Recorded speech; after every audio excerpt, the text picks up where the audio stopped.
welcome to this IAB UK retail webinar. I'm Tom Stevens, Head of Marketing here at the IAB. It feels like very timely to be running an event focused on retail at this somewhat unique time in the history of retail.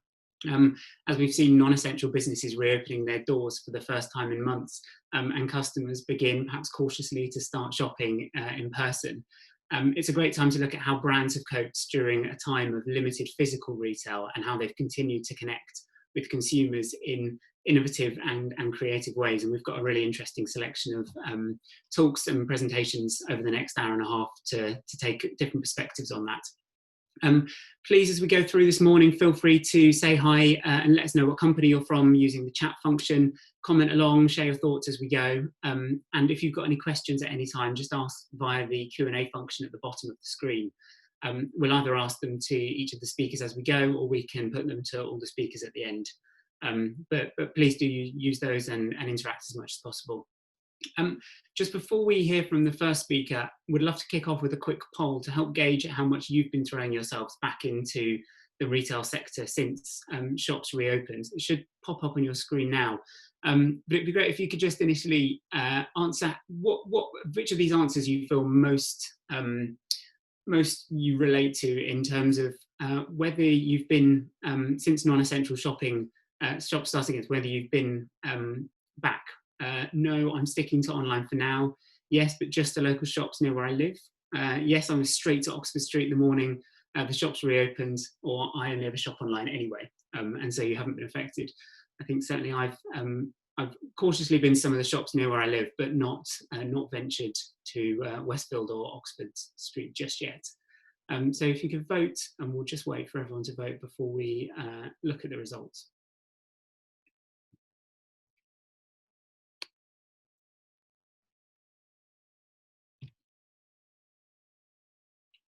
Okay, seems like most people are in the same boat as me. We've got just under 2/3 of people saying they have ventured out to shops near where they live. Just over a third sticking to online for now, probably very wise. And no one who's been hitting the big shops just yet, or shops only online. So that's interesting context. Thank you very much for sharing that. Okay, so let's crack on with things. Over the course of the next 90 minutes, as you can see from the agenda here, we're going to hear from 4 companies, GfK, A Million Ads, LiveRamp and Tug. They've all got different perspectives on retail and something to share on this subject. So first up, we've got a bit of useful context setting, and we're looking into how the UK retail market has changed since before the global pandemic, how shoppers have responded, and how this compares to before COVID-19 struck the UK, as well as how we've compared to other countries. GfK's UK retail lead, Kelly Whitwick, is here to kick things off and give us that context. So over to you, Kelly. Morning, everybody. I'm just going to share my screen now. So please let me know when you can see that. Yeah, that looks great. Perfect. Okay. So yes, just to introduce myself firstly, I'm Kelly Whitwick. I head up the Retail Market Insights team at GfK. So at GfK, for those who haven't come across us before, we are a data and analytics agency.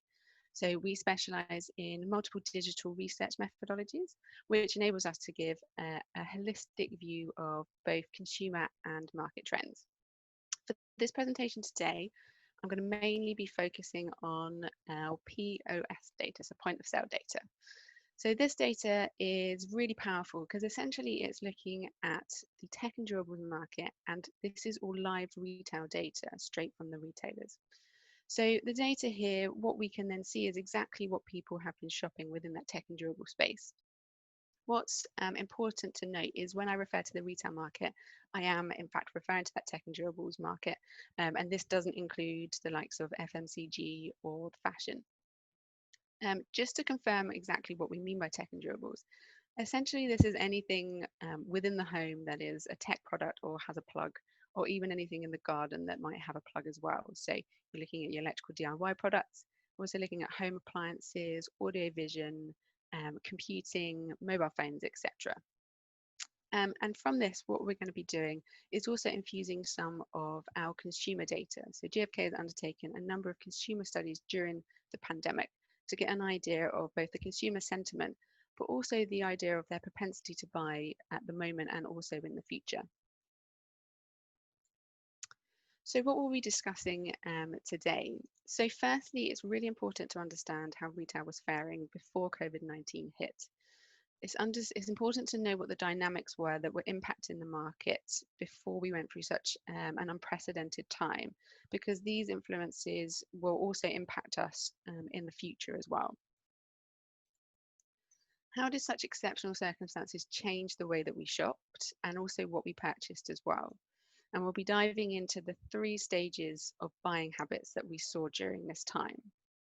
But also, how did we compare to other countries as well? So did UK consumers spend more or did they spend less than other countries? But also looking to the likes of China, trying to understand what the new normal is. And again, what will that new normal be in the UK as we start to emerge from lockdown and as we start to see more and more stores reopen? So to start with, how was retail faring before COVID-19? Well, unfortunately, the total tech and durables market has been in decline for a number of years now. So if we start off by looking at the value side of the market, we can see here in 2017, 2018, 2019, the year-on-year growth rates, and then also looking at the first 5 months of 2020. And what we can see here is for the last few years, we have been in decline in value. But when we look at that unit terms, it's actually a much deeper decline. We're seeing a much starker picture. But when we then look at the average price, we can see how that average price has continued to increase year on year. Now, this is a really interesting trend and pretty much one that started after the Brexit referendum result. What we saw is the pound crash and a number of both cost price components that were then seen for the manufacturers were then passed on to the retailers, but then that was also passed on to the consumers. And we saw an end of what was just a significant period of discounting. What we also see from that period as well is we saw a real shift in the way that consumers started spending. So they were much more considered in their spending and they were spending or they were buying fewer things but spending more on them. And this isn't really surprising, this decline, because we're seeing so many different elements impact retail at the moment. So we start off by looking at finances. We look at house prices continuing to rise, rents rising, inflation still outpacing wage growth. We're also seeing higher levels of debt. So we have less money to spend on things. But when we do have that disposable income, we're not spending it on things, we're spending it on experiences, and we're valuing experiences over buying products now. We're also seeing the likes of eating out, takeaways, traveling become much more important to people and become part of their day-to-day expenditure, which means that it's being squeezed what's left over to then go and buy things. Even when we look at things like gifting, 10 years ago, we would buy products for people as a gift. Now, more and more, we're actually seeing people buy experiences for people, and we're valuing that far more than ever before. We're also seeing smaller homes. So as more and more homes are being built, the footprint of these homes is significantly smaller than those homes built 20, 30, even 100 years ago. So this means we have less space to fill our home with things and products.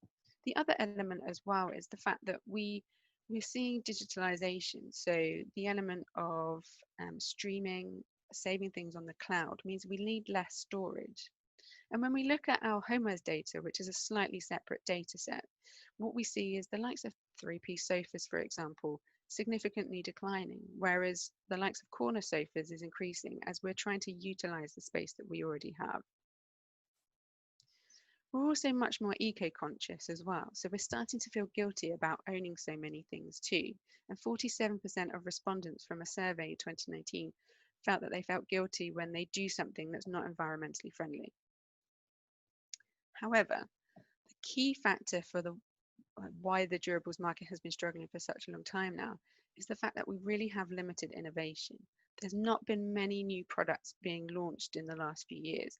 Even when we look at iPhones, for an example, when we see how that revolutionized the way that the market worked, it was a completely different product. Now we're just seeing upgrades on existing products. Around 5 years ago, we saw the likes of smart home entering the market, and there was a lot of expectation that this would be the new innovative thing that everybody wanted to buy. But actually, we found that the tangible benefits were really limited, and consumers haven't really bought into it. So we've seen so many different factors here squeezing that overall retail market, which is why we're seeing those declines over the last few years. So how has COVID-19 impacted the market so far? So essentially, traditional seasonality has completely gone out the window. If we look at the start of the year before COVID-19 hit, in the first 2 months, the retail market was in significant decline. People just weren't really buying. This chart here shows at the top the market growth over the last few weeks. So starting at week 8 and then looking to week 25. Week 8 was when we started to see an increase in the number of COVID cases in the UK. Up to week 25, where this was the week where we saw stores start to reopen again. What's really important is to understand these different stages. So if we look at week 10 as an example, this was the week when there was a lot more anxiety within the UK, and actually it was starting to realise that this was going to hit us and it was something to be concerned about. We saw that with immediate drop off, a 20% decline year on year. However, when we hit week 11, this was when the daily COVID briefings began. This was the week when we were told to work from home if possible. You can see there here that an immediate response to this, and we saw 2 weeks of incredible growth, and essentially in a lot of product areas, we sold out in the market. Then week 13 was the week where we went into lockdown and all non-essential stores were closed.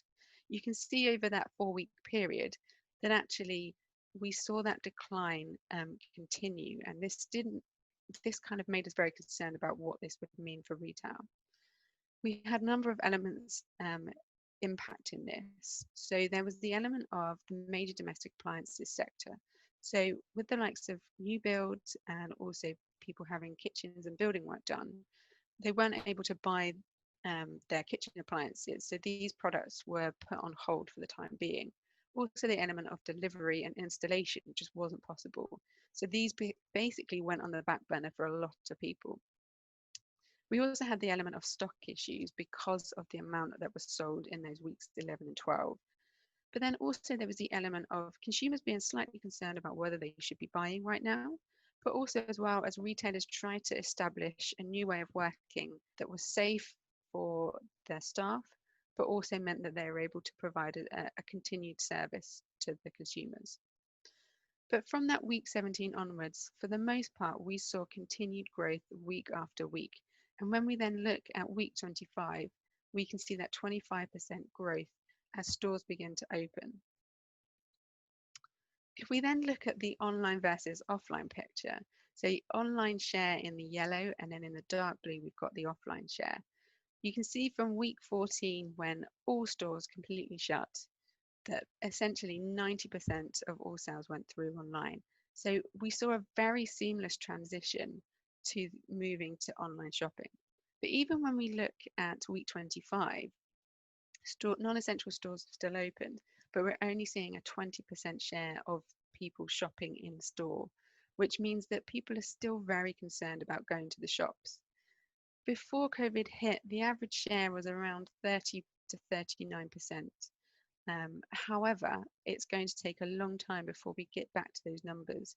And essentially, we expect that online to become more and more important now, as people have found it such a convenient and also easy and safe way to shop.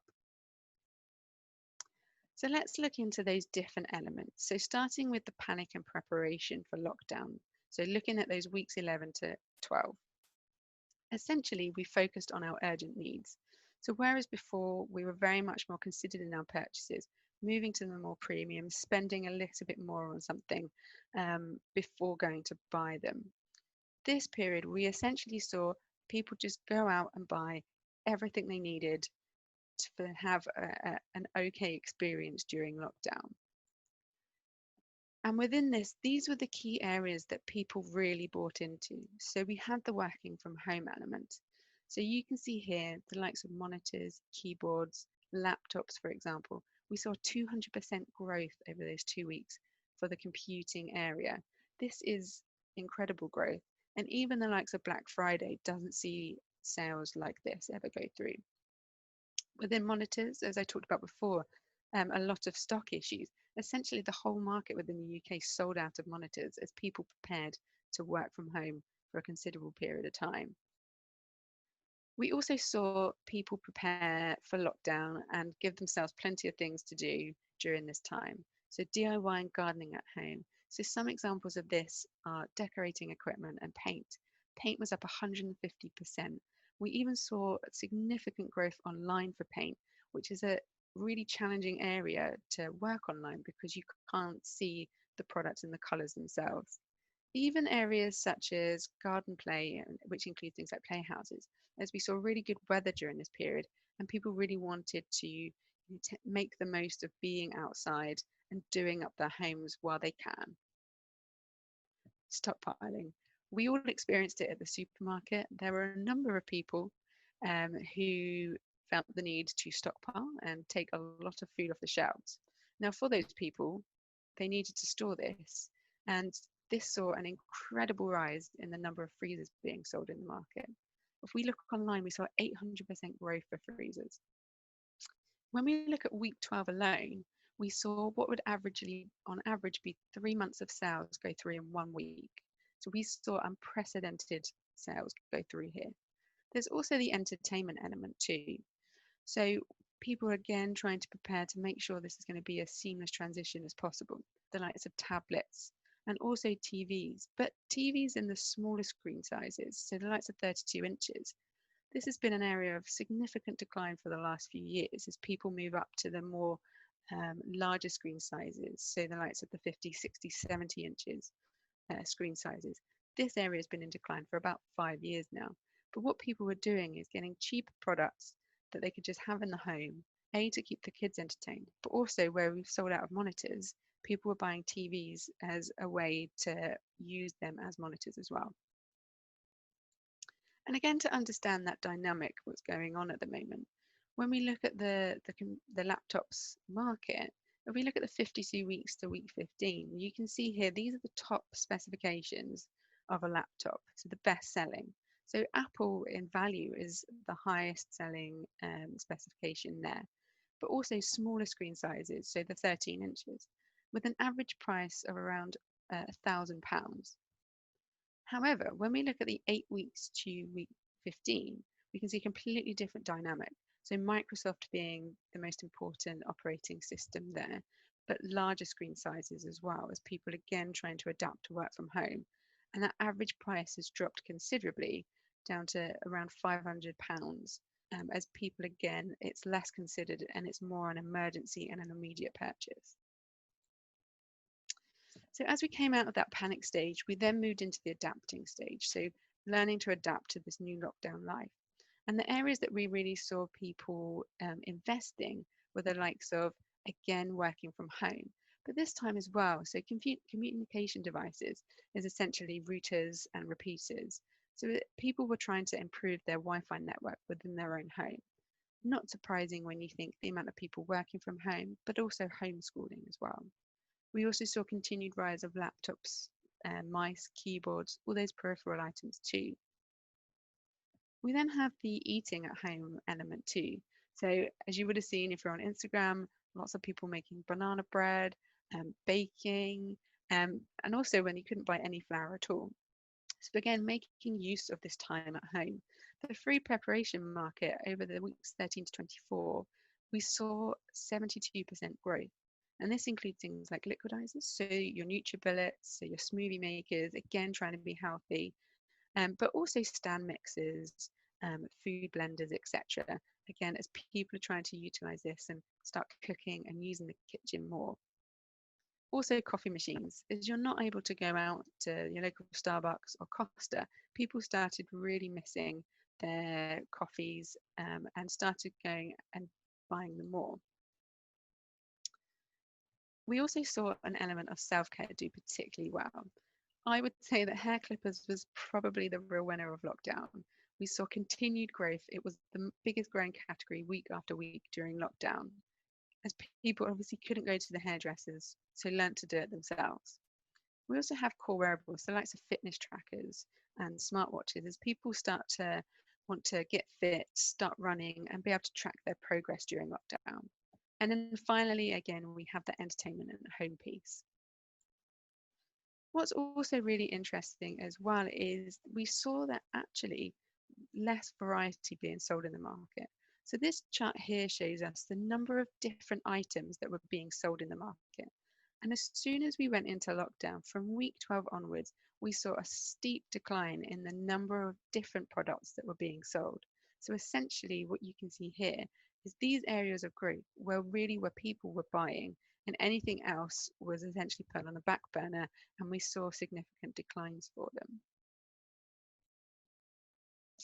So now that we've seen what happened during lockdown, as we start to emerge from this, what does the future hold for retail?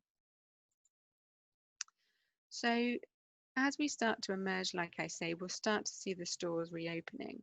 There's likely to be a focus on those postponed purchases. As I talked about before, the home appliances sector. So people not buying washing machines, dishwashers, etc. Now that construction and people can start having their kitchens done again, this means that people will start to buy these products. Also, the likes of delivery and installation is now feasible. So again, people will hopefully start to recover in this area. We don't expect this to fully recover though. And as these stores start to reopen, we've seen such a shift in seasonality that it's going to take at least a year before we start to get back to a normal seasonality trend. There's lots of questions over what will happen over Black Friday. The likelihood is this is going to really struggle, because if you look at the sheer amount of products that have been sold during lockdown, the likes of laptops, etc., it's people have already bought these products now, so it's unlikely we're going to see that same growth that we see with Black Friday year after year. And also to look to China as well, to try and see whether we compare, but also how they recovered and if there's likely to be a similar trend. When we look at China, in this chart here, we can see the red line is the online growth, and in the grey line, this is the offline performance. So there you can see nearly 100% decline offline in China, but that online growth wasn't enough to counteract the declines that they saw when stores closed. The other thing to look at as well, particularly in China, is a positive was that they actually managed to recruit a number of new first-time online buyers, but they still have a number of people that were much more concerned about buying online compared to the UK. And how does GB compare to the UK? Well, we see that actually, when we looked at that first chart, that GB performed particularly well. And despite the fact that the majority of stores were shut, the market actually saw growth. And it shows how much we're so happy to continue buying online, and that seamless transition for consumers from store shopping to online shopping. And then when we compare here, looking at the GB market versus the China market. So when we look at the CW1, essentially that means the first week of coronavirus in that country. So essentially we're comparing at the same time periods of what each country was going through coronavirus. And you can see here just how much China was impacted by this, whereas the UK, as we talked about, managed to see a really stable and strong position despite those store closures. So we expect actually the retail market in the short term to recover quite quickly, as we haven't really seen too much of a decline. So let's compare ourselves to other countries as well. So looking at the likes of France, Spain, Italy, what's really important to see is, again, as we saw in the UK, we saw a very stable, significant declines, around 30% of continued declines in France, 40% in Spain, and in Italy as well, we saw around 60% declines. Again, this really just hammers home how within the UK, we're so much more comfortable with online shopping, but we have such a strong offering and infrastructure in the UK to provide that continuous online delivery service to our consumers. And essentially, the online market was the saviour of retail within the UK. So now we've understood what people were buying and how they were buying, but how are consumers feeling about this? So looking at GfK's Consumer Confidence Index, what we can see here is the consumer mood seems to be improving. So a Consumer Confidence Index is a survey that we do every month and have done for the last 35 years, asking consumers about their personal financial situation, but also their views on the economy, their willingness to buy, etc. We can see here that significant drop from April and May when we were in the depths of lockdown. However, as we start to move and we see a light at the end of the tunnel, consumers start to feel a bit more positive, and we're at a -12 for June. What's also really important to note as well is, although -12 seems very negative, when you look at this over the course of the last 35 years, the average has been -5. So we're actually a very negative nation anyway, and -12 is actually not that bad. And it's about where we were this time last year. So looking to the future, so one of the questions that feeds into this is, how do you expect your financial situation to change over the next 12 months? 29% of Brits feel that their financial situation is likely to deteriorate over the next 12 months. So this is going to be really concerning. So despite the fact that we've seen such strong performance during lockdown, this does give a bit of uncertainty over the future of retail as people are more and more concerned about spending. One of the other questions that leads into this survey as well is also, how do you feel that your financial situation changed over the last 12 months? And before lockdown, we were relatively stable, and around 29% of consumers felt that it had got better. However, when we start to look at throughout lockdown, people actually felt that their financial situation had improved.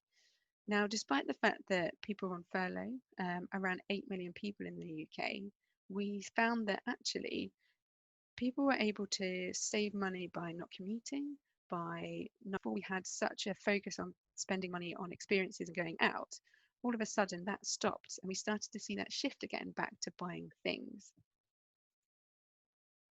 So learning from the past, so what can we learn from the past and how will this influence what we expect to happen over the next few years? So it's really important to understand the correlation between employment, and these figures here in the red is the rate of employment taken from the ONS.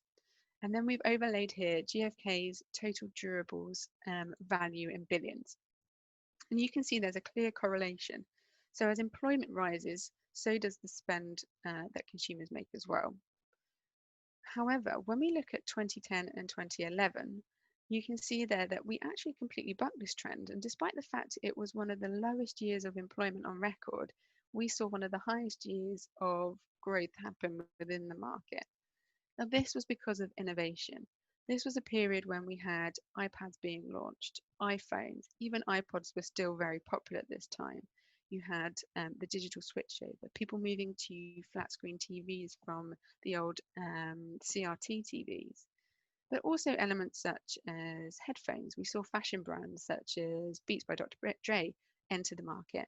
And all these different elements of new products and exciting things meant that people, despite their financial situation, found the money to go out and buy these because it was something that enticed them to spend. So as we look to the future, essentially this brings us back to where we started. At this point in time, we found that people's financial situation has been slightly better. But as we start to see unemployment rise, as we've seen in the press, a number of businesses struggling and having to make redundancies, we're going to see that continued struggle of less to spend. The consumer confidence element as well. So we find if consumer confidence is really struggling, not just their own personal financial situation, but also their view on the economy as well, they're likely to hold back on purchases, especially as they have bought so much during lockdown. Actually, how much more products are they willing to buy? As lockdown eases and we can start going out again, we're likely to expect people starting to shift their spend again back to experiences, being able to go out for dinner, brunches, for example, go to bars, restaurants. So again, things will start to become less important as we start to move back into normal life. Without, it's going to make it incredibly challenging for the retail market to again entice people to want to spend.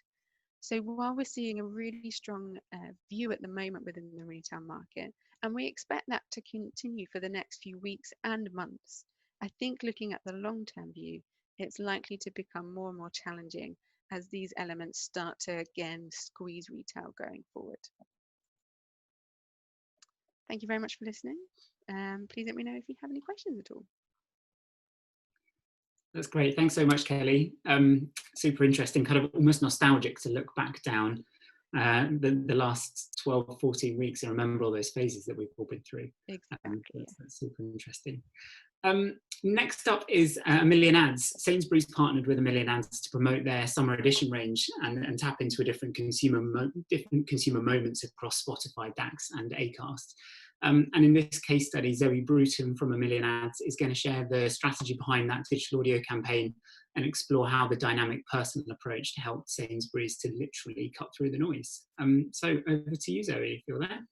Hi, yes, I am. Let me just share my screen. Bear with me 2 moments.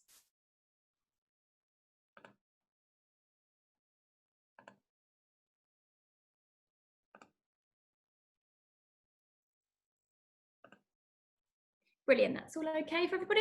Brilliant, yeah. Fantastic. So hi everyone, and thanks for having me here today. So I am Zoe, as Tom mentioned, and I manage personalisation across the Omnicom Media Group and Publicis Media Group as well. So what I'm here to talk about today is how we personalise our Sainsbury's campaign.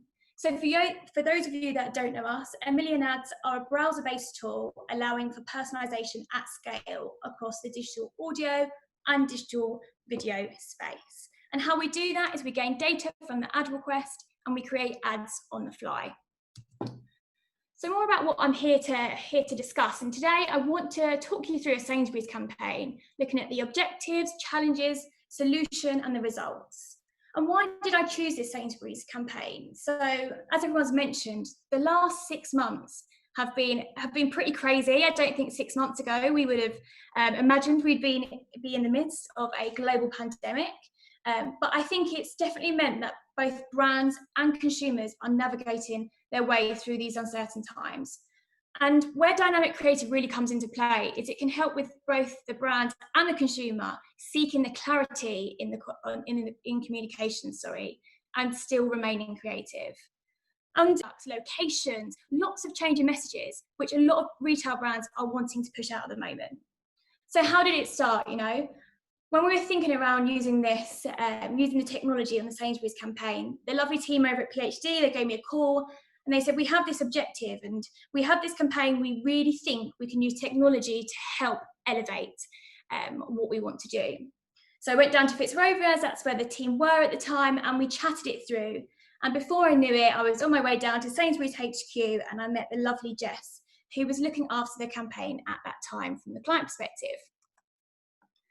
And she said to me, Zoe, I want to create an audio campaign to showcase the wide range of Sainsbury's summer products that appeals to both the individual needs and behaviours of the mass market.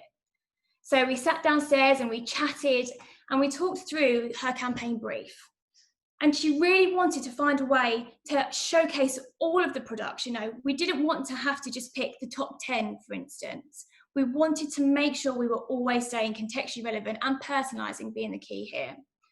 So we talked through the thematics, and there were things like events they wanted to tap into, such as ultimate barbecues, spontaneous parties, picnics in the park, all the gatherings, and then bank holidays and the kids being off, and then the different products to be matched with all these different times and locations and stock levels. But how do we do that in the digital audio space? So there were a few challenges here. And actually one of the main challenges was speaking to all of these people about all of these different things at all of these different times. And actually what Kelly's presentation showed is people's needs have completely changed, and we were able to really understand these. So there were needs of flexitarians, veggies, vegans, meat eaters, healthy eaters. And then we wanted to reach the audience within that mass market as well. So the families, the couples, the older generation, the friends, the entire household, in fact. And we still wanted to showcase 100 new products and over 100 local stores. And previously, the client had only been able to do this in the social space because we hadn't had the technology to be able to drive this forward. So what was the solution here? So kind of using the dynamic approach that we have at A Million Ads, we were able to explore changing the messaging on the fly. Really looking at that personal approach to the creative, which then enabled the campaign to be tailored to the individual needs of the listener. Something brands can really take advantage of when planning for now and what is to come in the future, because things are changing so frequently. And I think it's made a lot of what we need to make when it comes to the changing nature of the economy. So here we're able to use the platform to really tap into that mass personalisation while staying adaptive and agile. So looking at things like time of day, day of week, weather, audience segment, podcast, music streaming environment, location of the listener, and showcasing all of the different products. So we did this firstly by honing in on 5 different data areas. The first one being the way that the listener is consuming the audio. So really understanding if someone is listening via music streaming or podcasts. Is someone on Spotify listening to their favourite playlist, or is someone listening to their favourite podcast via Acast, for instance? This meant we could write a different narrative for each of the environments, because the podcasting environment is much more intimate. So we want to make sure that the advertisement is actually cutting through all of that noise and fitting into the consumers every day. And then we thought about the weather. You know, weather is super important because we had all of these thematics around the ultimate barbecues and spontaneous picnics. And as you know, the weather in the UK, as we can see today, can be pretty drab, or it can be super hot like it was 2 weeks ago. So how do we make sure we are linking up the right products to the right time, really engaging the listener, increasing that relevance? And then we thought about time of day. So, you know, we didn't want to push the orange blossom gin on a Monday morning. We really wanted to make sure that we were pushing these when people wanted to be consuming. So really thinking around that ultimate barbecue, so the barbecue food for when it's hot weather and when it's bank holidays, and so on and so forth. Making sure we're always staying contextually relevant. And actually, contextual relevance, is super important, because it's that information that gets lodged in both our conscious and subconscious. And the Radio Centre conducted a research piece last year looking at neuro insights and what contextually relevant advertising does to the brain. And what they saw is a 23% increase in memory encoding and a 22% increase in engagement, further heightening why it's super important to make sure we are creating dynamic and personalised audio content as well as video content and in other mediums too. So we then further deepen the targeting by adding a layer of rotation. So as I mentioned, there were over 100 products in this new range. And historically, the client had only been able to cherry pick a few and then push them out onto different mediums. And we wanted to actually encompass all of them. And I think when we're thinking around all of the changing messages and the way that we're really speaking to consumers and their needs really changing during this pandemic, we want to have all the different alterations there ready to be used. Lastly, we used a location, and we understood where the listener was by using an IP address, and we gave them the nearest store in the audio ad. And not only did we use location in this way, we also made sure that the stock levels matched the location. So for instance, the Orange Blossom Gin, that wasn't available in Scotland. Therefore, there was over 100 other products that we could make sure were relevant to each of the different locations. And then we had this wonderful ad. But before I show you that, I wanted to kind of discuss the recording session. Because often people say, you know, well, if you're going to record all of these different alterations, how do we make sure that we are being cost efficient and time efficient? And in actual fact, this recording session allowed us to create so much content that we're able to then use in the broadcast environment as well. And then we can really tap into all of this content going throughout the year. So if we're able to record all the different alterations for, you know, when stores are reopening, or if you've got charity incentives, you get so much usage out of this session. And actually it was only 2 hours.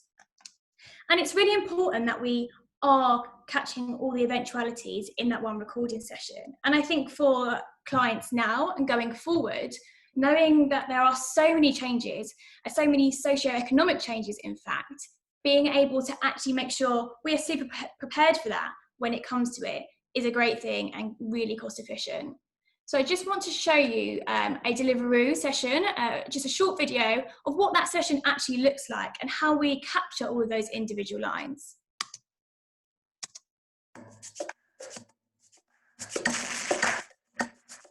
Breakfast. It's the most important meal of the day. It's felt like a lifetime, but finally it's lunchtime. It's the perfect day for a picnic. You're probably thinking, Deliveroo on a Wednesday afternoon? Deliveroo on a Saturday morning? But just imagine, a warm pastry from that bakery you love, smashed avo, or even proper eggs Benedict. How does that sound, Newcastle? How does that sound, Watford? It's time to get summer in the bag with Deliveroo. Download the app and order now. So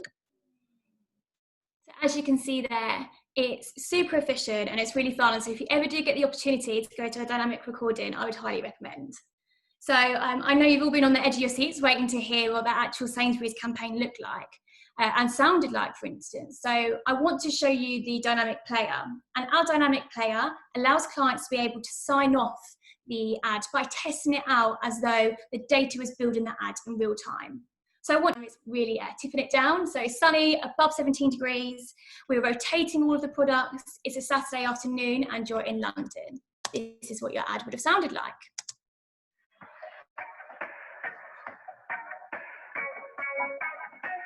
So here you can see me change it to sun, above 17. Imagine it's Saturday and I'm in London. We live for summer, for picnics in the park, and the funky tans. It's where we come together, the vegetarians, the vegans, and the kids, celebrating our differences while tucking into a beetroot and goat's cheese frittata, katsu veg babs, and Greek-style yogurt with peach cheesecake slices. Yes, we love summer, but what we love most is... the food, of course. Head over to a Sainsbury's here in London and try out our new summer edition range. Sainsbury's, celebrating 150 years. Products subject to availability, selected stores. And now I want you to imagine that it's rainy, it's below 10 degrees, it's a Monday morning and it's in Birmingham. I feel like we should play a game of Spot the Difference here.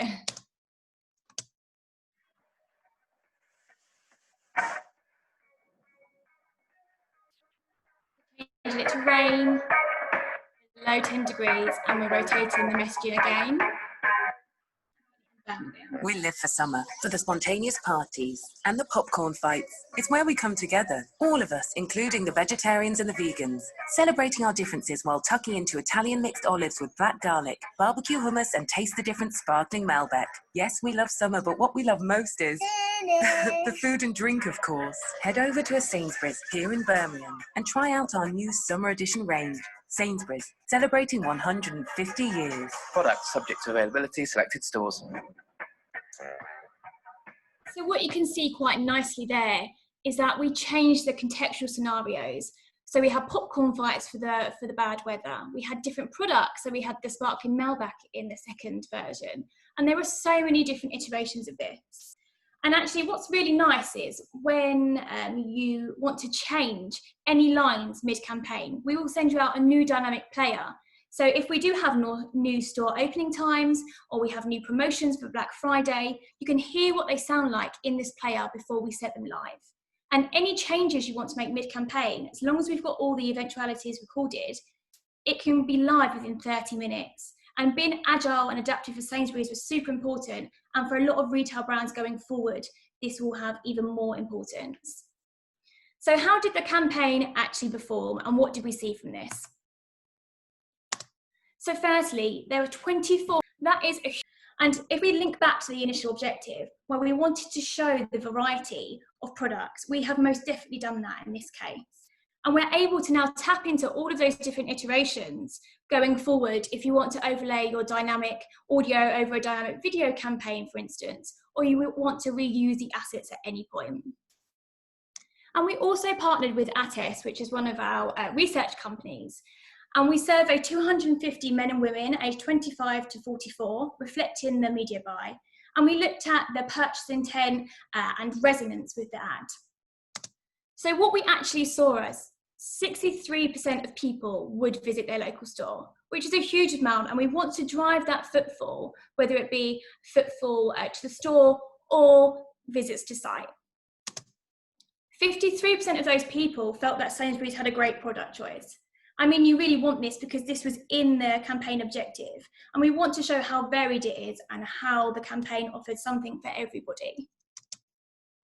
And 46% of people noticed that the ad was personalised. And this is actually a huge amount of people to really notice the changing narratives, enabling Sainsbury's to cut through all of that noise that was out there. And probably one of my most favourite stats from this was 15% more people liked the personalisation after hearing the ad for a second time. And the reason this is so important is because historically, ad fatigue is a real thing. People do not like hearing the ad a second time. It's repetitive and it's boring. And what we were able to do here is we were able to change up that narrative and give them something fresh and new, which we can really think of when we're kind of implementing new creative going forward. And not only did we have this quantitative data, we also had that qualitative data as well. So we were really thinking around social proofing and what do people actually think around this creative? And as you can see here, here are some of my favourites. Vegans and vegetarians are options for everyone.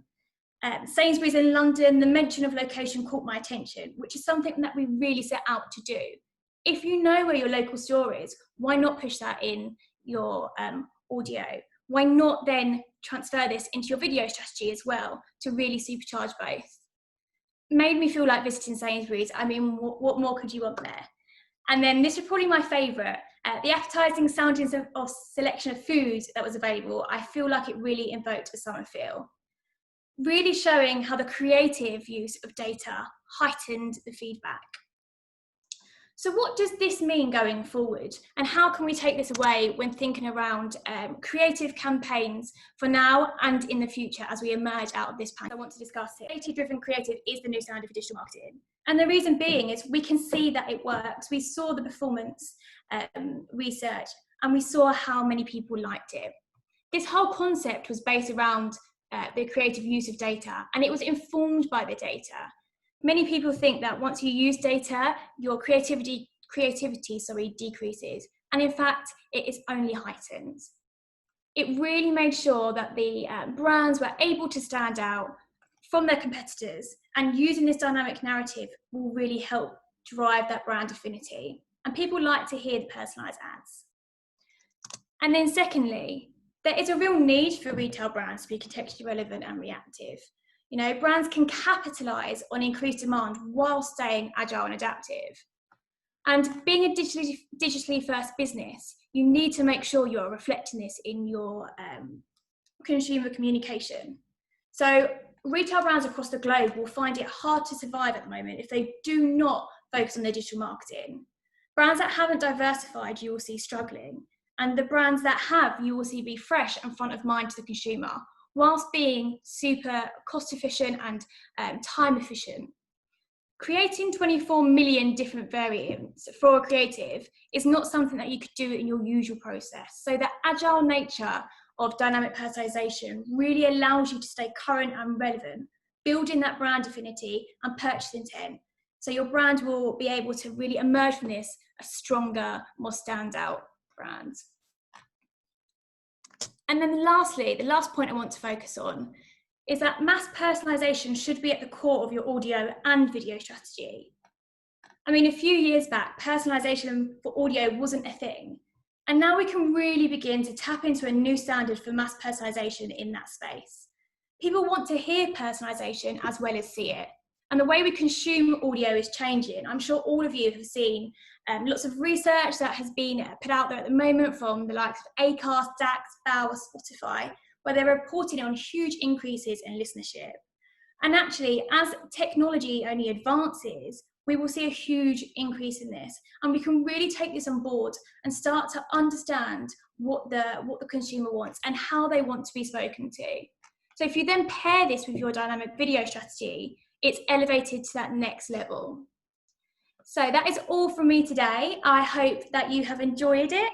If you have any questions, please do use the chat function or catch me a little bit later in the Q&A. And if you want to chat around the Katsu Veg Fabs, I'm also around for that as well. So thank you very much. Thanks so much to land advertising in a different way, and I for one would love to go to one of those dynamic recording sessions. I'm very interested to watch. So thank you very much, Zoe, from A Million Ads there. That's kind of one way that the data is being used really effectively. And in our third session, we're also talking data. If businesses want to not only survive but thrive in the face of COVID-19, they're going to have to innovate rapidly. And we've heard about the importance of innovation in the first session as well.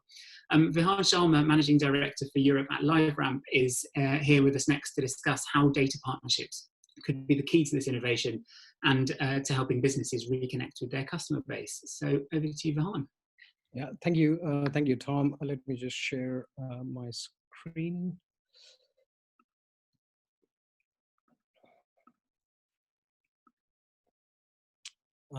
So, can you see my screen? Yeah, perfect. Well, thank you, Tom, and thank you for the invitation, and thank you everybody for taking the time to listen to me and join me for this session. As Tom mentioned, we are going to be talking about how data can help retailers and high street retailers actually limit the impact of COVID-19. Before we go into that, my name is Vihan Sharma, and I'm the managing director for LiveRamp here in Europe. For those of you who have not heard of LiveRamp and not had the pleasure to work with us, LiveRamp is a data connectivity platform. We allow brands to securely connect their data to create new experiences without ever losing control of their own proprietary data assets. The way we're going to look at today's session, we have divided it into three phases. First, we're going to start looking at the impact over the last 90 days for the consumer as well as for the retailer. We are then going to look at how pure digital players have actually built a competitive advantage or a data advantage against the normal, against the high street retailers. And finally, we're going to look at how data partnership and data connectivity can help high street retail level the playing field against the pure online players they're competing against. So I think in all the presentations we have seen the pain of the high street, and I think looking at the last 90 days, we have all seen different headlines where we obviously have seen the significant impact lockdowns have had on high street retail. We have heard about job cuts. We have heard about store closures, and at the same over the last 90 days or so has been booming. And if we only limit our view to last 90 days, we can say this is a temporary thing. However, in reality, according to a research from Center of Retail Research in the UK, 50,000 high street shops have closed in the last 10 years because of the competition they're facing from e-commerce or purely digital players. We can basically think of the last 90 days as an acceleration of that challenge for high street retail because the e-commerce players are growing in their relevance for the consumer, and the last 90 days have actually completely changed the way consumers buy their products today. Some of the research we saw from Financial Times actually talks about, half of the UK consumers being concerned to visit stores because of health reasons. On the flip side, everyone who is actually visiting these stores have actually seen an increase of purchase. So you're going less to the shops, but you're buying more when you go to the shops. And therefore, the high street retailers need to ensure that they're capturing the right level of footfall in order to maintain their revenues. We have also seen like huge lines and queues on TV, once the lockdown was over, around people, queuing to buy, new things. The reality, though, is, over the last, if you compare last week versus the same week last year, retailers are seeing a 60% decline in their, in sales, on the high street. Where has this, spend gone? This has actually gone directly to the, online channels, and we have seen a huge amount of shift in the last, 3 or 4 months, where consumers are now buying more and more online. And as a result, the pure digital players are actually increasing their presence and building out new capabilities to support the increased demand. What we do know is over the last 10 years, we have seen a shift of the consumer towards digital channels. The last 90 days have been almost as important as the last 10 years from a consumer perspective, because the consumer is completely transformed in the way they interact with brands and the way they interact, digital channels. As such, in order for high street retailers to actually go and reconnect with the digitally transformed consumer, they have to go through an accelerated digital transformation themselves. And at LiveRamp, we have identified 3 main gaps that we see today from a high street retail perspective. First is technology. Most of the high street retailers have significantly focused on consumer experience in the shop and not really deployed technology which allows them to collect enough data on consumers. Number 2 is actually talent. Even if you had a lot of data, in order to make sense of this data and actually ensure that data is activable, you need data science talent, which is a competitive advantage that you will see on pure digital players versus, versus high street retailers. And finally, the third point is around execution. I think, if you go to any, event over the last 10 years, there has always been a topic about digital transformation. And, today we are seeing that those, 10 years of digital transformation stories have not really been, well executed because a lot of the retailers we work with today are struggling to migrate their businesses online, versus the stories we have heard over the last 10 years or so. At the same time, companies have actually built out foundational data assets, which give them a significant competitive advantage to others. And in the next 2 slides, I'm going to look at the example of Amazon, because I think it is a company which highlights, the power of data. And as you can see here, when you look at Amazon, you can think of them as being an e-commerce player, but what they really are is a data company. They have access to significant amount of data from consumers around their life events, around the purchase and point of sale data. They do know what you are browsing. They know the demographics. They know a lot more, things about a consumer, which is simply not true when we look at the traditional retail organization. Retailers might have access to some loyalty card data. They might have, access to, their own universe of what a consumer actually understands proper ecosystem. And Amazon has, over the last 20 years, completely focused their strategy in order to collect as much data as they can from a consumer perspective, but also from a business perspective. When you use the Amazon app or the different touch points that Amazon has, like Amazon.com, you are basically allowing Amazon to understand your browsing behavior. You as a consumer, when you're using Alexa, you are actually providing more data to Amazon. And finally, over the last 2 years or so, Amazon has a growing high street presence with the acquisition of Whole Foods in the US, plus the new stores that they're opening across the world. At the same time, they have invested significantly in order for their technology to be used by other businesses. You can, as a supplier, use their fulfillment services. You can use Amazon Associates, which allows publishers to generate revenues for themselves by working with Amazon. And finally, you can use the marketplace in order to promote and increase your own, revenues.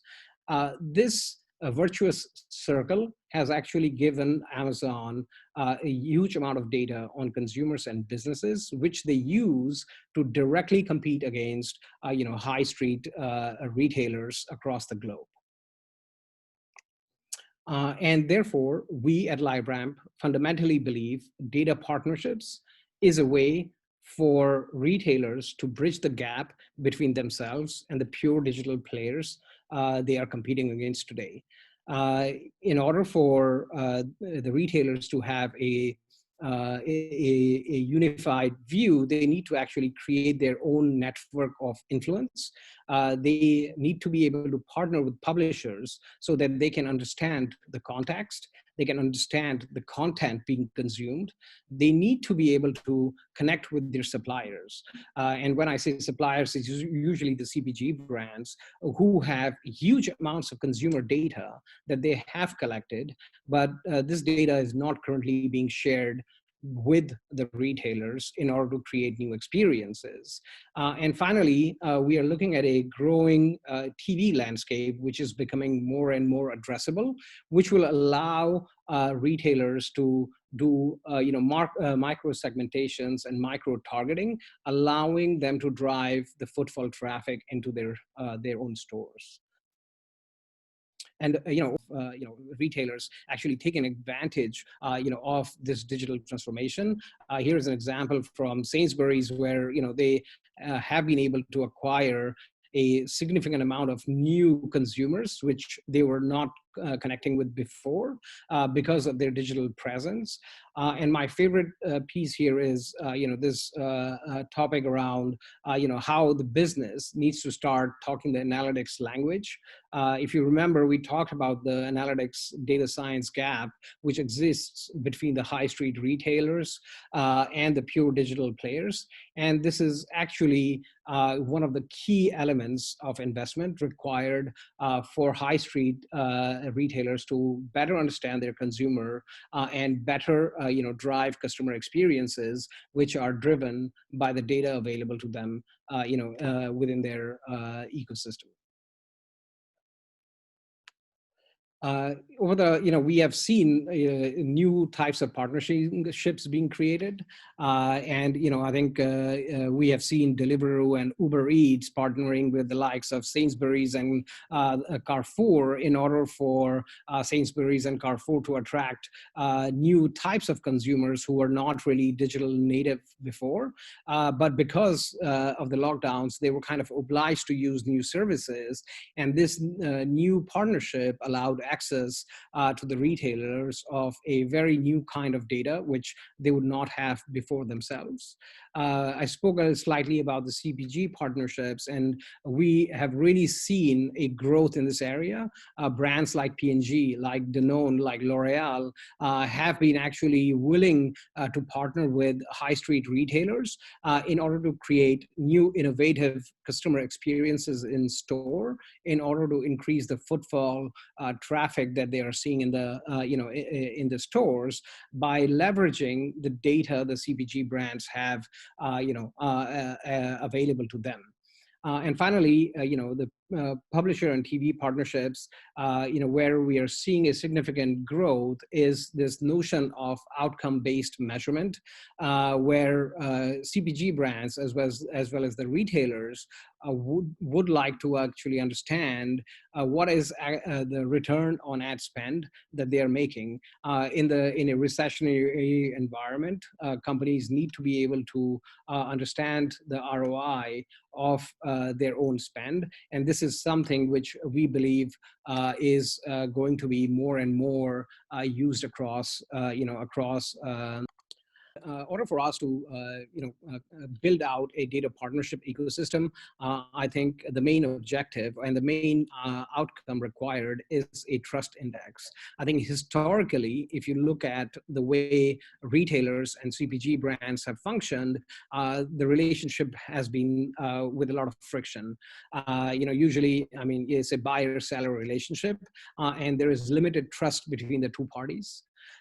Today, if you look at the consumers and all the discussions we have had over the last 2 years around GDPR, the consumers don't really trust the brands who are collecting their data because there is no transparency. And finally, the publishers, who are providing the content for consumers to consume, are in a place where they do not, trust the rest of the ecosystem because they don't know whether their data is being misused or not.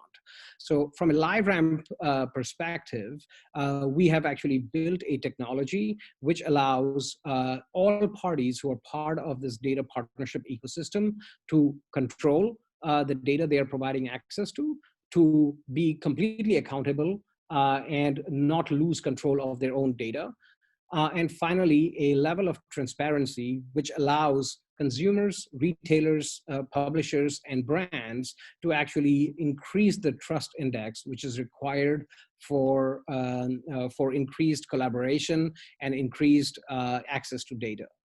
If done right, we believe the high street retailers will be able to have access to significantly more enhanced data sets on consumers than they can, compared to where they are today, partnering with CPG brands, partnering with publishers, partnering with other actors like the delivery companies in the market, allows high street retailers to basically access new sets of data, which allows them to play at the same level as pure digital players. Using technology will allow you to actually create an operational agility, which is required for digital transformation. Understanding consumer behavior allows for product leadership and customer intimacy, which is absolutely required for high street retailers in today's ecosystem to compete against the pure digital players. So those are the three main outcomes we expect the high street retailers to focus on through collaboration and through having access to new sets of data. Oh, that's really interesting. I think it was interesting to see the comparison between, in the first session, how quickly consumers were able to adapt to digital and how quickly that shift was made, but businesses have a little bit of keeping up to do. Yep. To make sure they can shift as quickly. So thank you very much. That's really interesting. Just a reminder to everyone that if you've got any questions for any of the panelists this morning, just ask them via the Q&A function at the bottom, and we can come to those at the end and put them to the most relevant panelist. So in our final session, moving on, we're going to hear from Asha Gordon, Head of Paid Media, and Aisha Youssef, bit of an account director at agency Tug. Over the next 20 minutes, we'll learn a bit about audience segmentation and be taken through some of the metrics that really matter. So over to you, Asha and Aisha. Hi everyone. We're really excited to be able to talk with you today, and the other sessions with Kelly, Zoe and Vihan have been really great, and we're hoping that our session will just be as useful too. We're from Tug, which is an international digital performance marketing agency, and we're here to talk you through how to build robust customer retention strategies which hope to boost your revenue for your retail brands.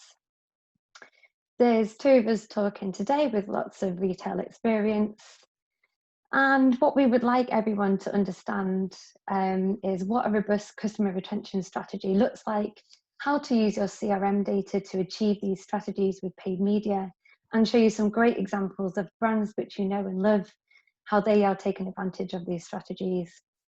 Finally, we'll show you how to measure these tactics with the metrics that matter. So let's get started with examples from brands that you know and love. So here we've got Coca-Cola. So they understand that the retained repeat purchases are so important because repeat customers can actually increase their profitability by attracting more shoppers. This particular study found that after 10 purchases, shoppers refer 50% more people to a store than a one-time purchaser. So Cola, with a short consideration journey, understand the importance of repeat purchases. And Coca-Cola knows that it needs to give customers a reason to buy their product, or any old supermarket brand will steal their customers. That's why the Share a Coke campaign was so successful for them.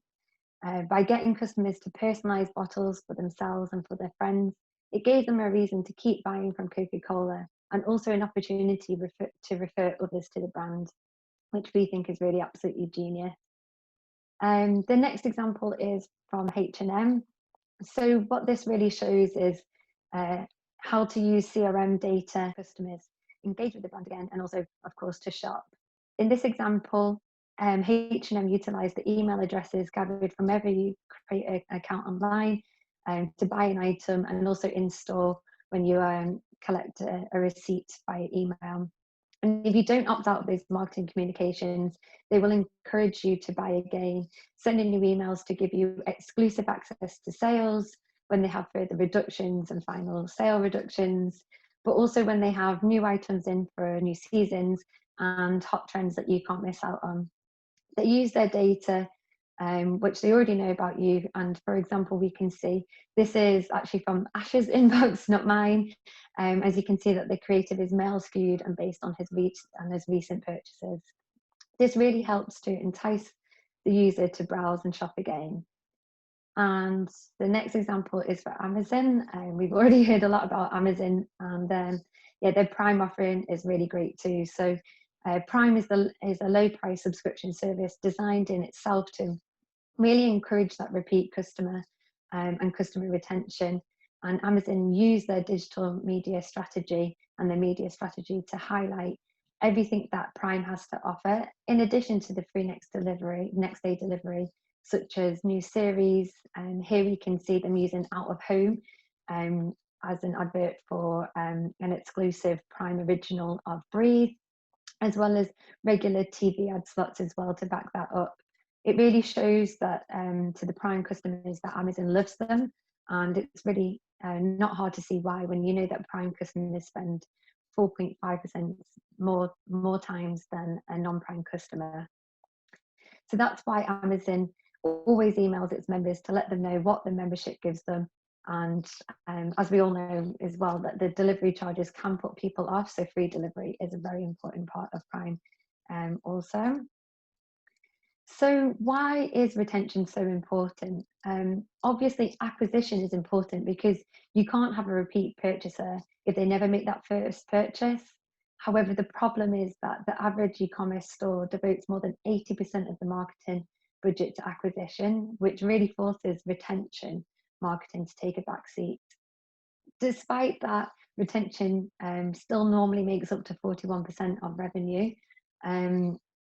So yeah, it still works really well despite that. Another reason why retention is so important is that repeat customers have higher conversion rates and are therefore easier to get to make another purchase. After one purchase, a customer has a 20. Well, let's not, if you can get that customer to come back and make a second and then a third purchase, they have a 54% chance of making another purchase after that. So why is it important to treat repeat customers differently? So customers that have been to your store before are really important, and you need the in-depth retention strategies to turn that first-time purchase into loyal customers. Firstly, it's easier to target customers that have been with you before with relevant creative. And we saw that in the example from H&M. You know what section of the website they've been to, so you have an idea of what they like, and you know information based on what they've purchased before. They spend more with you, so you can afford to spend more on them. You can alter your budgets and your budgets within paid media in line with this.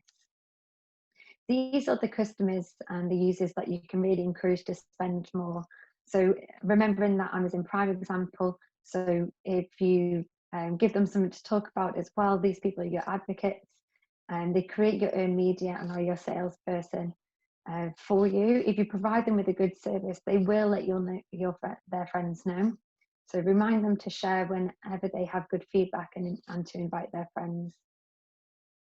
So while you might immediately think that giving a discount for the next order is a great way for a customer return, you should actually be quite cautious with that. discounts are effective in getting that customer back as a first time, but they almost always set a negative expectation for your customers that you might not always be able to fulfill. So just a little bit of food for thought on that one.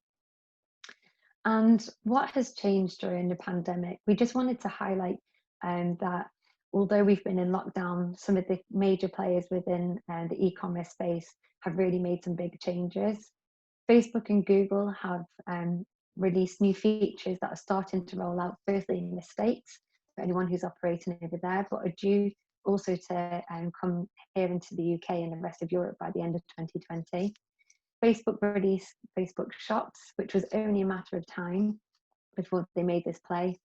Facebook users can browse, shop and check out all within the interface, eliminating that need to leave the platform, or also to enter your card details if you have done previously.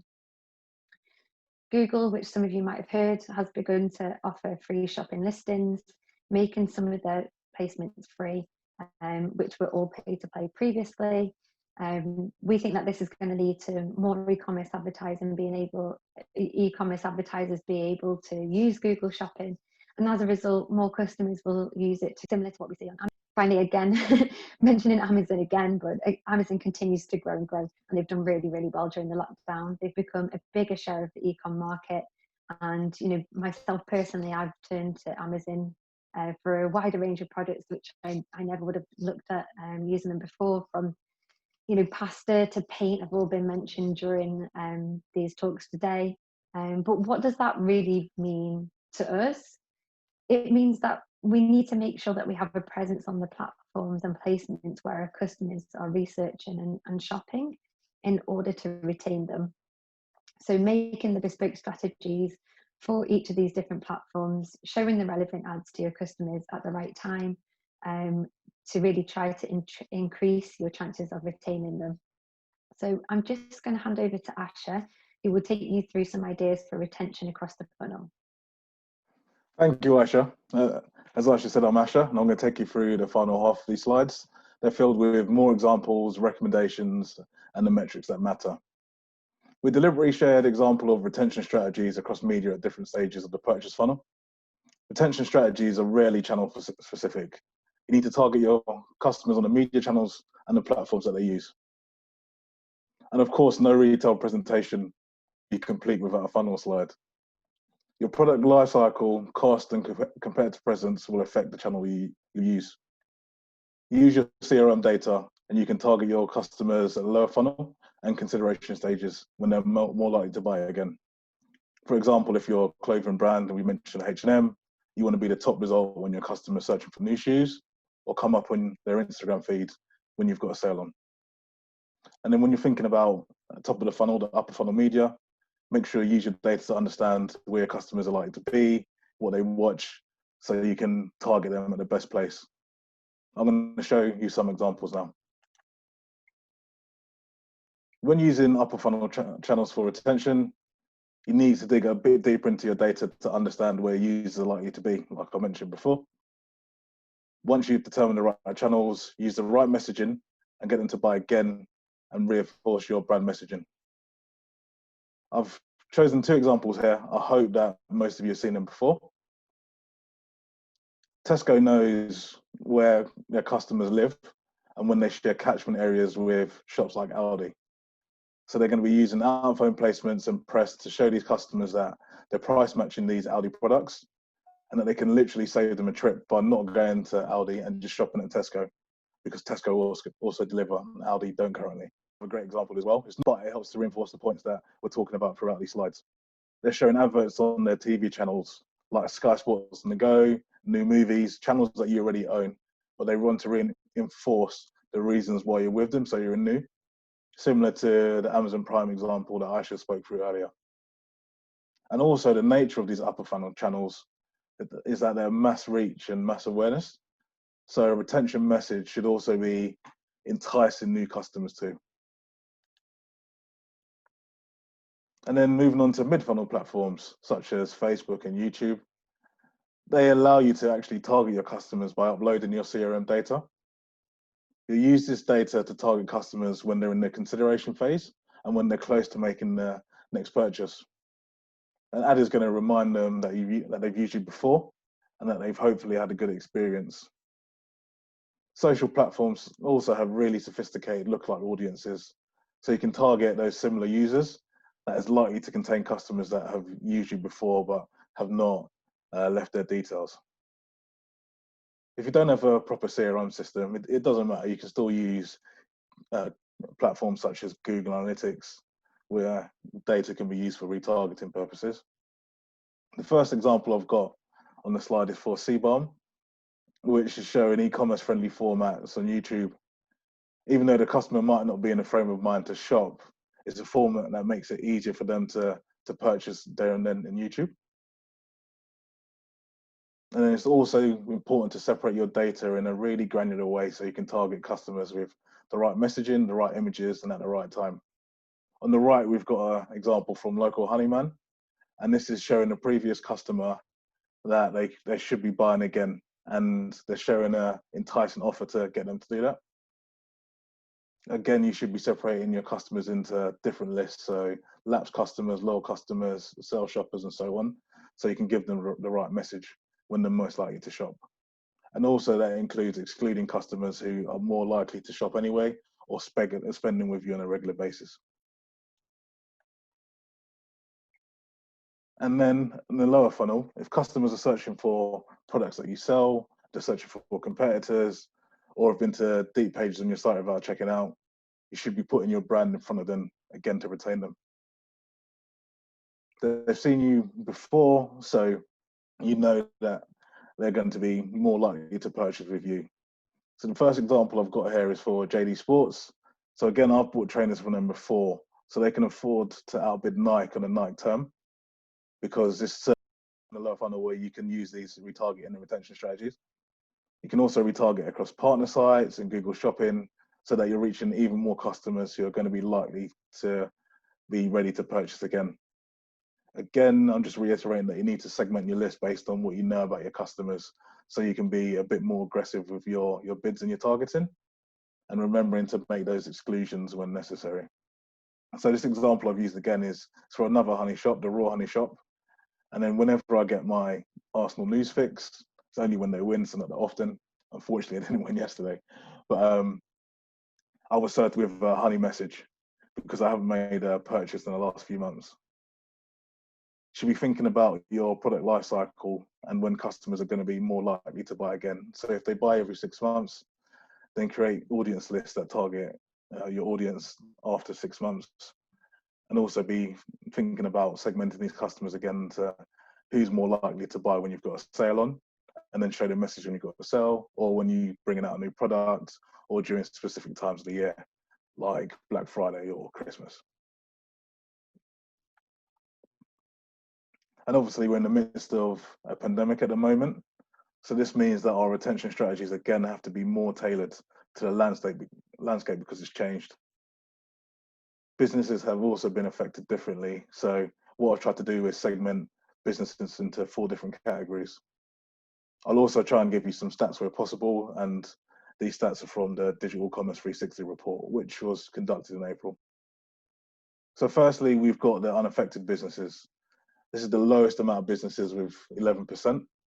These are businesses like your news agents or corner shops that are nearer to the bigger supermarkets. Next, we've got growing businesses, which account for 34% according to the report I mentioned. And these are the businesses that have grown during the pandemic. So think of the bike shops. A lot more people are cycling now, so consumers are spending more in these places compared to before the pandemic. And then we've got pivoting businesses. There's a company called 58 Gin, which is based out of Hoxton. Well, obviously their normal business is gin, but they've pivoted to produce hand sanitizers and sell that during the pandemic. And then finally, we've got businesses that have been closed, that were closed during the height of the pandemic. So a really nice example is Primark, because they haven't got an online presence, and other clothing stores that don't have an online presence either have had to close during the pandemic and only just starting to open back up. And over 55% of businesses have seen a negative impact of businesses. A couple of slides, we'll dig a bit deeper into how these businesses should approach their retention strategies. So if your business has closed or had to pivot during the pandemic, it's time to retarget your previous customers now that you've returned or close to returning to business as usual. Let them know that you're open for business and give them a reason to shop with you again. Here we've got an example of messaging to show while your business is closed, when it's time to open and after you've opened, using a fictitious rugby shop that I wish I opened a couple of years ago.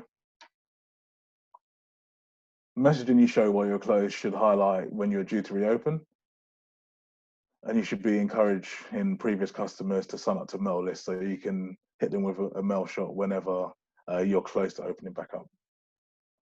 Then we've got reopening messaging. So this is urgency messaging that you implement when your opening date is going to be imminent. That way you can encourage your customers to visit you and provide them with any enticing offers that you've got available when you do reopen. And then finally, you should also have separate messaging for when your store has reopened, just encouraging customers to come back and visit again as soon as possible, and again highlighting those relevant enticing offers. And then it goes about saying safety and social distancing messaging should be applied where possible as well. And for businesses that have been fortunate enough to grow during the last few months, you should be giving your customers a reason to come back and keep shopping now that other businesses are starting to reopen. Make sure again that you're there when they're ready to purchase again, and you're always ready to re-engage them during the end of your product life cycle. So we'll use the bike shop as an example. There's been an explosion in demand, but now what happens? Now that everyone's going back to work or people have bought their bikes, what next? So you need to make sure that people are following you on social media, signed up to your newsletters. You should also be re-engaging these previous customers for cross-sell. So think about helmets, lights, yearly services, and even new models, as shown on the left-hand side of the slide with the Van Moof example. These customers, like I mentioned earlier, are your advocates as well. So get them to share positive experiences and recommend your company when other people are looking for bikes or any accessories. And then on the right, we've got an example from Handlebars. And this is just to show that you should also be calling out the cleanliness, the safety, and the convenience where possible.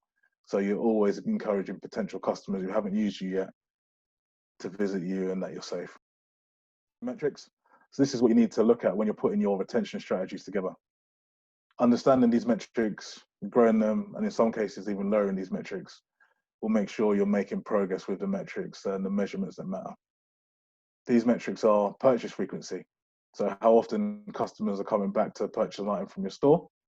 And you calculate this by dividing the number of orders placed by the amount of unique customers. Then we have the repeat purchase rate.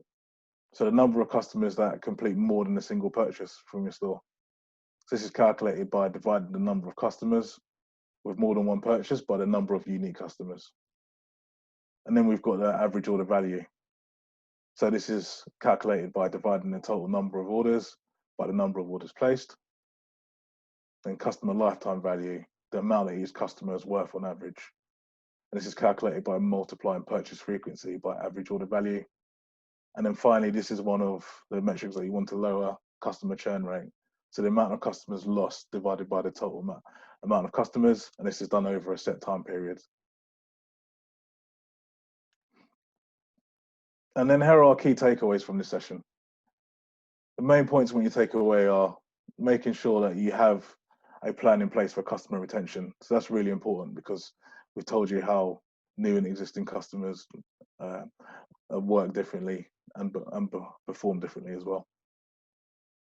Segment your users on a more granular basis, so they're new versus existing. As we mentioned, think about people that only shop doing sales, your lapsed users, people that spend above average and more.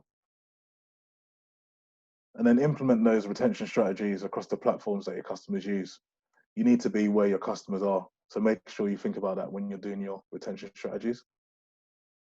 And then be prepared to adjust those strategies as lockdown continues to ease. And then finally, just a bonus slide, just to think about Christmas in July. we just wanted to reiterate that you should be implementing these strategies we've taken you through today as soon as possible. A massive time of year for retailers is going to be Black Friday and leading into Christmas.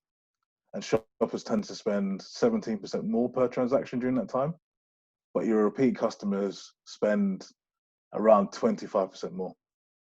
So just giving you a quick snapshot of a Criteo dashboard, visualizing the number of visits and sales uplift you can expect to see. So use this time now that you have to develop your retention strategies and take advantage of the latent demand that's ready to make this one of the biggest shoppers. Thank you for. Great, thanks so much, Asha and Aisha. It was all going so well, and then someone mentioned Christmas. So that's it for this morning. I think some kind of 3 key takeaways that we've seen from across all of those sessions there. Innovation is going to be absolutely key to recovery. Acknowledge the power of data, whether it's to target, retarget, understand your audiences, acquire new audiences, or retain data is absolutely key. And then be relevant, whether it's through context or through personalization. Relevant targeting is absolutely critical. It doesn't look like we've had any questions in so far. I'll just give it a couple more seconds while I wrap up. If you've got any questions, pop them in the Q&A at the bottom. But otherwise, I'd like to say thank you so much to our speakers, Kelly, Zoe, Vihan, Asha and Aisha. Thanks to you for joining. We've got full events listing over the rest of the month, digital out of home seminar next week, research morning next week as well. So plenty coming up that we'd love you to get involved with. But if there's no other questions, which it looks like there's not, then I think we'll wrap up and just say thank you very much.